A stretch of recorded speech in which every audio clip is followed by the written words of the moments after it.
Second maître, État Augustin à Song, matricule M3S, bas 17151. Diplômé du centre d'instruction des élèves sous-officiers à Kotaba, deuxième promotion. Le peuple camerounais projette de descendre dans la rue le 22. Si ce peuple descend effectivement dans la rue, les autorités demanderont aux forces de maintien de l'ordre de venir encadrer la manifestation. Alors, je m'adresse à toi, policier, gendarme, militaire, qui se retrouvera en face du peuple. Je voudrais te dire, chers camarades, que ce peuple n'a rien contre toi.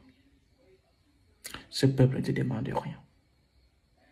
Ce peuple demande juste les comptes à ceux-là même qu'ils ont confié la gestion de la chose publique. Chers camarades, je voudrais te dire que parmi les réclamations de ce peuple, toi-même, tu t'y retrouves. Oui, parce que tes droits sont confisqués par une petite clique de personnes, surtout les officiers supérieurs et généraux. Oui, ce sont ceux-là qui t'oppriment. Ce sont ceux-là qui te frustrent. Ce sont ceux-là qui sont l'objet de ton malheur.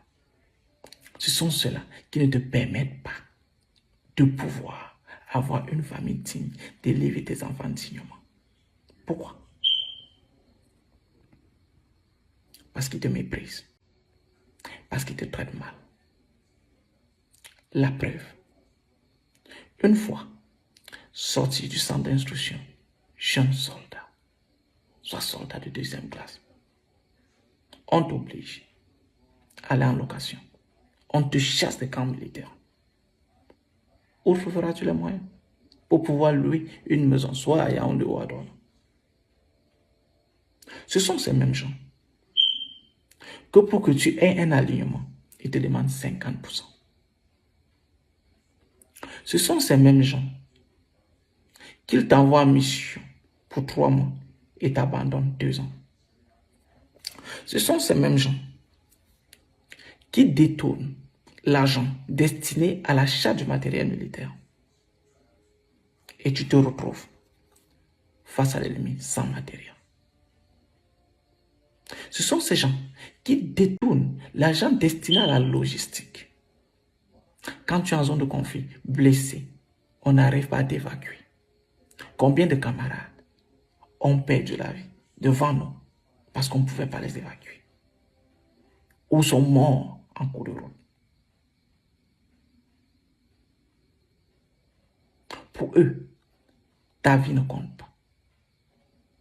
D'ailleurs, un célèbre colonel nous avait dit que la vie du militaire camerounais est essentiellement liquidable.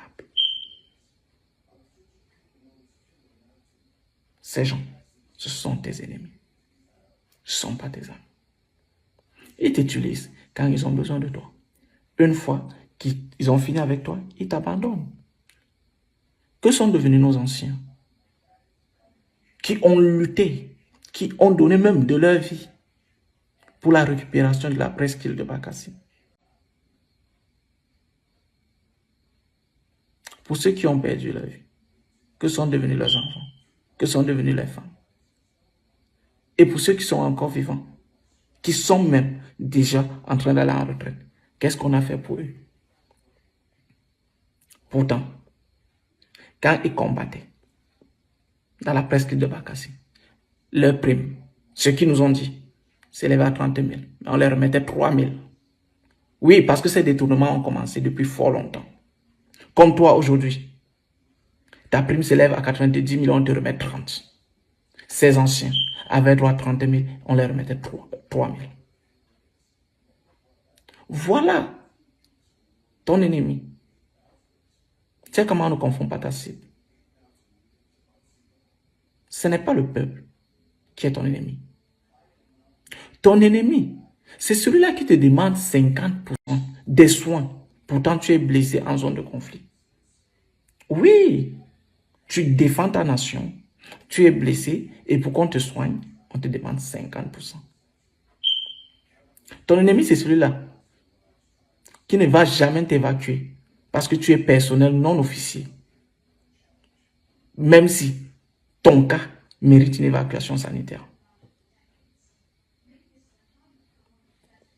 Ton ennemi, ce sont ces gens-là qui sont assis dans les bureaux et te demandent de l'argent, de monnayer un stage. Pourtant, tu en as droit.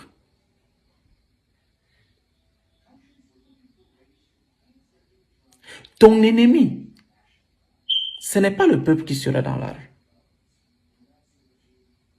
Ton ennemi, c'est ces gens-là qui te donnent des ordres. Une fois que ça tourne mal, ils t'abandonnent. Ils se lavent les mains. Souviens-toi des événements du Nord. Souviens-toi d'un gars. Oui, quand ils ont la pression nationale et internationale, il leur faut le bouc émissaire. Ils ne cherchent pas loin. C'est le personnel non officier. C'est quartier maître, caporal, c'est gens, c'est comme ça. Ils sont deux. Ton ennemi, c'est celui-là qui ne te donne pas la prime de risque. Mais pourtant, lui, qui ne fait pas la guerre, a la prime de risque. Oui, c'est lui ton ennemi. Ton ennemi, c'est celui-là qui, en zone de conflit, pour ceux qui sont adjudants et adjudants-chefs, on leur donne le titre de chef de section quand ils sont au front. Et quand ils reviennent dans les casernements, ils ne sont pas chefs de section. Et ils ne reçoivent pas la prime. Oui, puisqu'ils vous demandent de faire le travail. Eux, ils sont dans les postes de commandement. Ils sont au Yahoo. C'est celui-là qui est ton ennemi. Celui qui n'a besoin de toi quand il est en situation. Une fois qu'il finit d'utiliser, il t'abandonne. Ton ennemi, c'est celui-là qui te donne une seule tenue, le 20 mai, et te demande de t'habiller H24 en tenue, sur toute l'année. Le reste, tu gères, tu achètes si tu veux. Ton ennemi, c'est celui-là qui confisque même la prime du défilé du 20 mai. Certains corps reçoivent, d'autres ne reçoivent pas. On te dit, la réclamation est permise qu'après exécution. Une fois que tu as exécuté, basta, on oublie. Quand vous voulez lever la tête, on coupe. Vous vous réunissez, on dit rébellion. C'est comme ça que l'armée camerounaise fonctionne. Chers camarades, ne confondons pas la cible. C'est comme ça. Combien de nos camarades ont été punis parce qu'ils ont osé demander ce qui leur revient de droit? Ils ont puni tout un bataillon. Parce que les éléments de ce bataillon ont osé demander leur prime de mission. Ils sont suspendus de toute mission. En fait, les missions payantes, les missions juteuses. Voilà ton ennemi.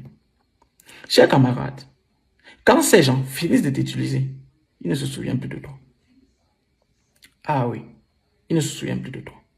S'ils n'arrivent pas à se souvenir de ces grands bataillons qui ont fait du bon temps, qui ont pu défendre le territoire national, ce n'est pas toi qu'on va envoyer en face de ton frère, qu'on va récompenser demain. Parce que je n'ai jamais vu un soldat qui a été récompensé parce qu'il a tué son propre frère.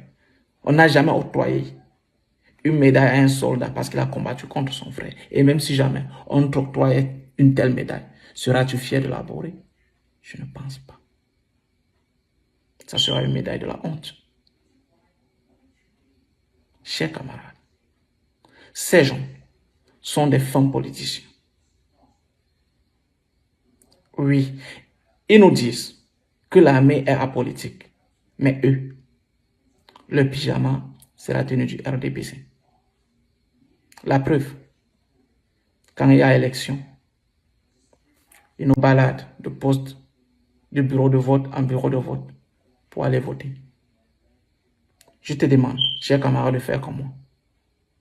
En 2018, quand on m'a contraint de voter sans carte d'électeur, je n'ai pas refusé. Je suis allé, j'ai voté contre. Une fois dans l'isoloir, c'est simple, j'ai voté contre. Je te demande, le 22, quand tu seras dans la rue, face au peuple, parce que tu ne peux pas refuser d'aller dans la rue, d'aller encadrer la manifestation. Sauf que, une fois dans la rue, laisse le peuple faire. Laisse le peuple faire son travail. Oui, c'est de ça qu'il est question. Parce que ces gens, je te rappelle, quand tu vas commettre un acte, toi seul endosseras la responsabilité pénale. C'est bien inscrit dans le préambule du règlement de discipline générale. Oui, le subordonné qui obéit à un ordre est responsable, endosse la responsabilité pénale de cet ordre. C'est clair. Et souviens-toi que quand ces gens ont la pression internationale, ils cherchent toujours un bouc émissaire. Oui, le bouc émissaire. Et ils ne trouvent pas loin.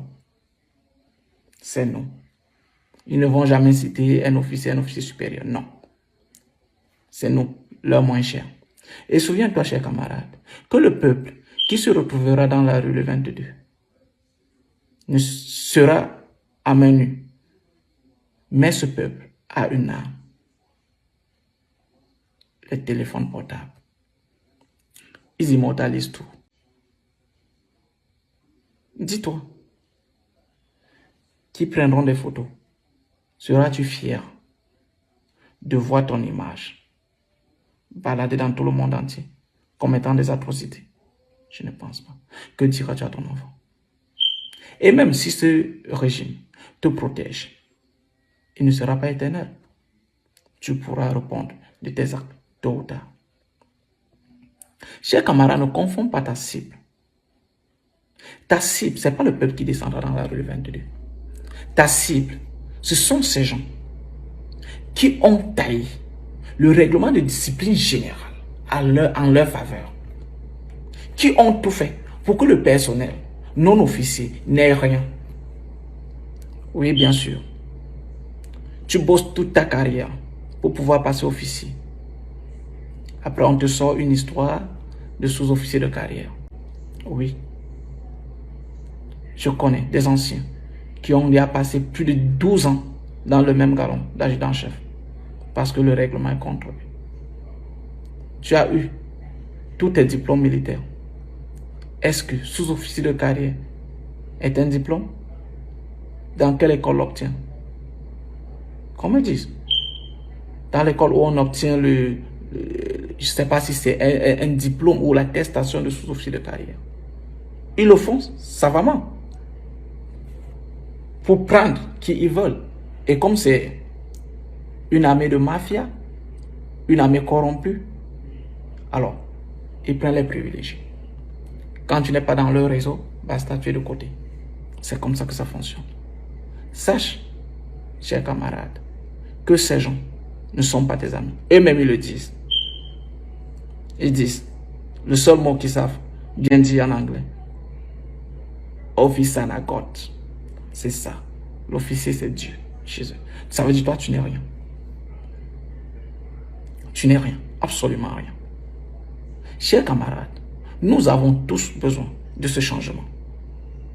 Parce que si le peuple obtient ce changement, la réforme se fera partout, même à l'intérieur de l'armée. Plus rien ne sera comme avant. Oui. Tout sera basé sur le mérite. Tu n'auras plus besoin de négocier pour aller effectuer une mission payante. Bien sûr. C'est injuste. Chers camarades, je connais tes frustrations. Je connais ce que tu traverses. Je te le répète, ce n'est pas le peuple qui est à l'origine de ton malheur. Ce n'est pas le peuple qui est responsable de ce que tu vis. C'est bien ce gouvernement. Une fois dans la rue le 22, sois du bon côté. Soit tu choisis de continuer à souffrir, soit tu fais le choix du changement. Rendez-vous le 22. Je compte sur toi.